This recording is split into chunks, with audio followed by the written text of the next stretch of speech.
আসসালামু আলাইকুম। স্বপ্নাস life in কুকিংয়ের পক্ষ থেকে সবার প্রতি রইল অনেক অনেক শুভেচ্ছা ও ভালোবাসা। কেমন আছেন সবাই? আশা করছি সবাই অনেক ভালো আছেন। আমিও আলহামদুলিল্লাহ ভালো আছি। আজকে রান্না করব গরুর কলিজি। আর কলিজিগুলোকে আমি প্রথমে কেটে নিয়েছি, তারপর এগুলোকে একটু হাফ সিদ্ধ করেছি। হাফ সিদ্ধ করে ভালো করে ধুয়ে এখন রান্না করছি।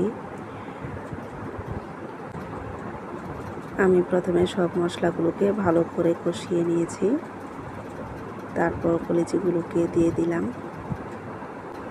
আর এর মধ্যে আমি একটি টমেটো দিয়েছি।